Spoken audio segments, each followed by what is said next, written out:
vous l'avez reconnu, l'histoire que je vais vous raconter vient d'Irlande. C'est une histoire tout public, plutôt pour adultes. Voilà.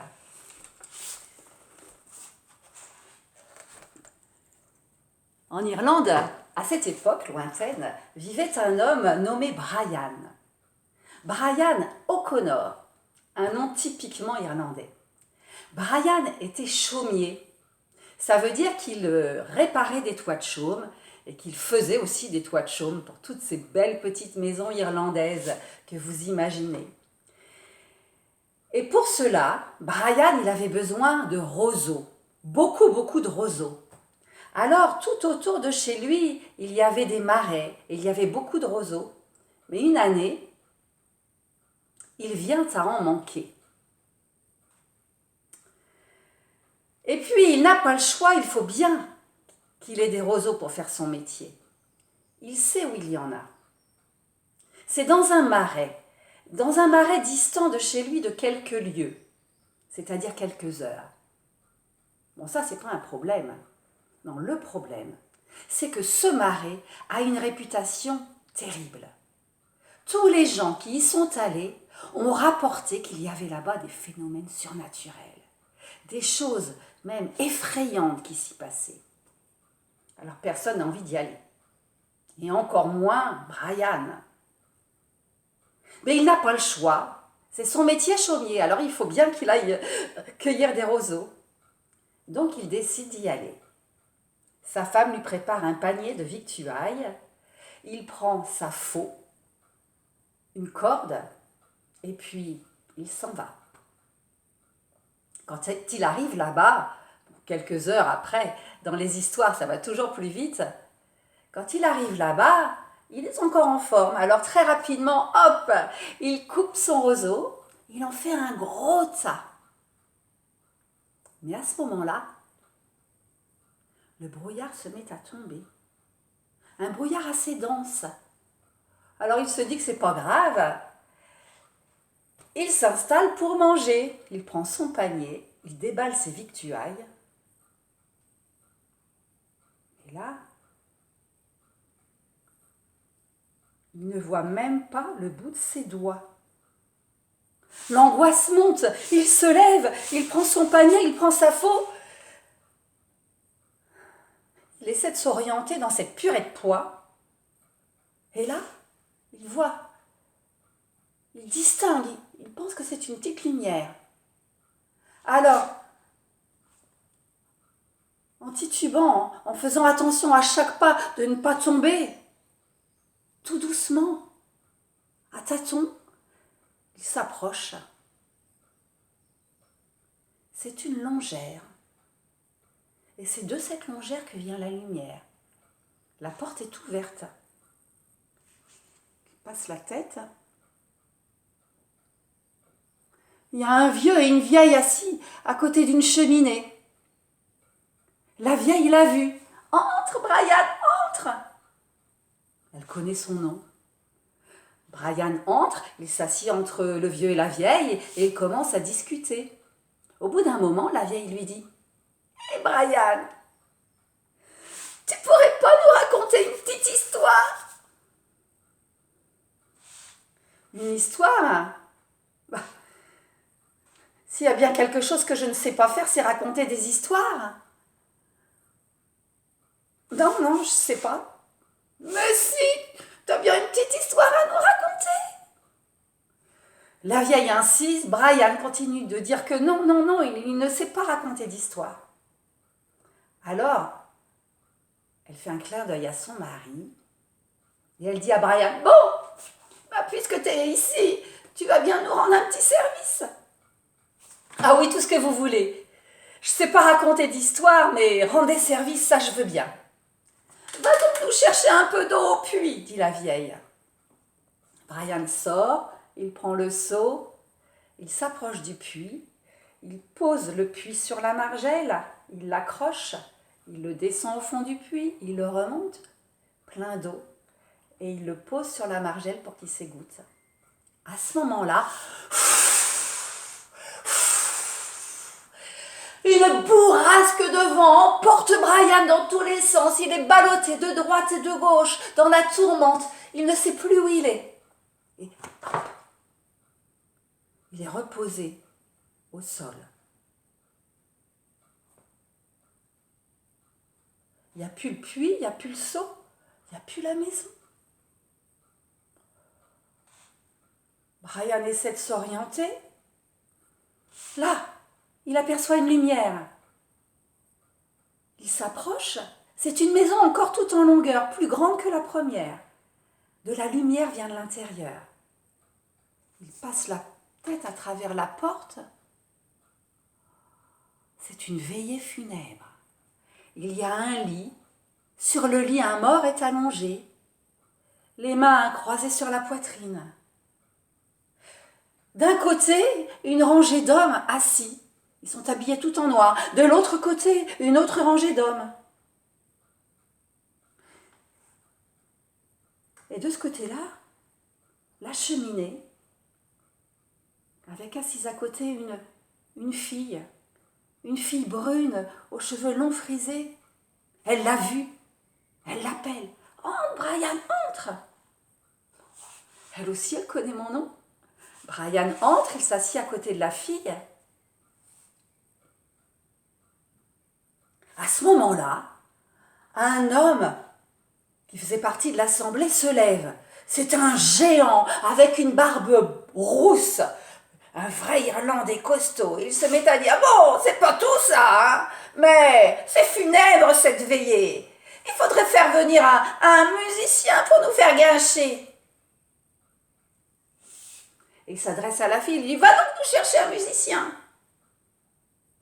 « Mais pas besoin de musicien, dit la fille, il y a Brian, là, ici présent parmi nous, le meilleur musicien de toute l'Irlande. » « Moi, dit Brian, mais je ne suis pas musicien. »« Mais si, Brian, tu sais bien jouer de la musique. »« Mais non, j'ai jamais fait de solfège, ni de musique, ni quoi que ce soit. » La fille insiste, « Mais si, Brian !» Et à ce moment-là, Brian se retrouve avec un accordéon dans les mains. Et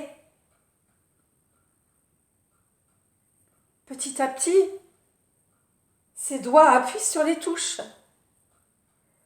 La musique sort de l'accordéon. De plus en plus vite, de plus en plus virtuose. Il joue et tout le monde se met à danser, à danser, à danser. Et tout le monde dit qu'il n'a jamais aussi bien dansé qu'avec Brian, le meilleur musicien de toute l'Irlande. À ce moment-là, l'homme, le grand, le costaud, dit « Hop, stop ! Maintenant, il faut s'occuper de notre mort. Il faut faire venir un prêtre. Allez, va donc chercher un prêtre. Et puis, il faut le préparer pour l'enterrement demain. » « Pas besoin d'un prêtre, dit la fille. Il y a Brian, le meilleur prêtre de toute l'Irlande, hein, Brian. » Je suis pas prête, moi. « Mais si, Brian. Je vais même pas à l'église. Je connais aucune messe, aucune prière, rien du tout. » « Tu peux le faire, Brian. Je sais que tu peux le faire. » Et à ce moment-là, Brian se retrouve devant un autel, entouré de 2 autres hommes, tous les 3 en habits sacerdotaux, et il se met à dire les prières des morts, et puis à chanter les chants pour les veillées funèbres. Et tout le monde se met à chanter la messe avec Brian, et tout le monde dit que personne n'a vu une messe aussi bien qu'avec Brian, le meilleur prêtre de toute l'Irlande. Et puis ensuite, les hommes mettent le mort dans le cercueil. On met le couvercle du cercueil, on cloue le couvercle. Et 4 hommes portent le cercueil, chacun sur une de ses épaules. Mais le cercueil se met à aller comme ça. Évidemment, il y a 3 hommes de la même hauteur, puis il y en a un plus grand. Alors ça peut pas aller. Alors le grand rouquin dont je vous ai déjà parlé, il dit hey, il faut faire venir un médecin pour couper les jambes de ce grand, pour que notre cercueil puisse aller comme il faut. Et la fille, elle dit ah, mais pas besoin de faire venir un médecin. Il y a déjà le meilleur médecin de toute l'Irlande, Brian O'Connor. Mais je suis pas médecin, moi. Non, je suis pas médecin. Mais si, tu peux le faire. Mais non, j'ai jamais fait de médecine, j'ai jamais fait rien du tout, j'ai jamais fait même de secourisme, je ne connais rien, mais rien. Tu peux le faire, Brian, et tu le feras. Et à ce moment-là, si, bistouri, Brian se retrouve devant une table d'opération. Et là, le mort est allongé. Le grand costaud est allongé sur la table d'opération. Et Brian se met à scier ses deux jambes.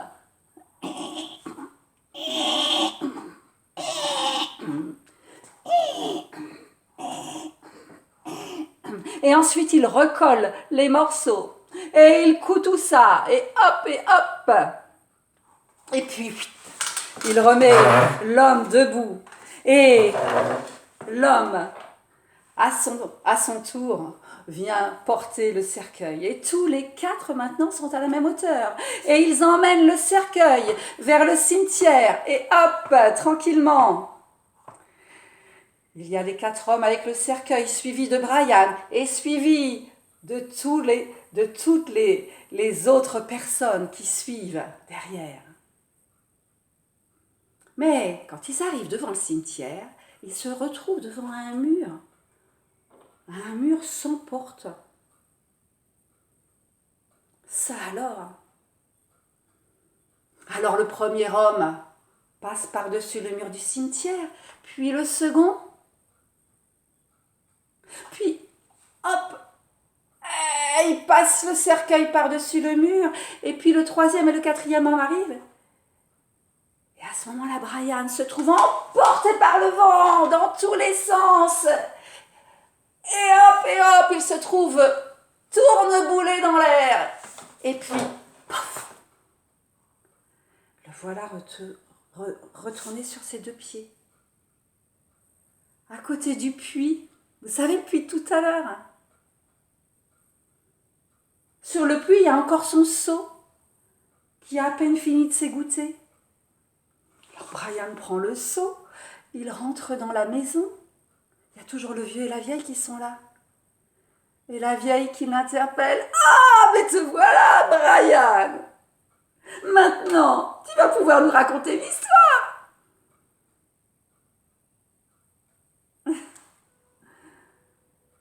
Bah oui, d'accord.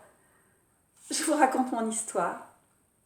Et c'est ainsi que Brian O'Connor a raconté sa première histoire. Et il est devenu le meilleur conteur, le conteur le plus célèbre de toute l'Irlande. Et mon histoire est terminée. À bientôt.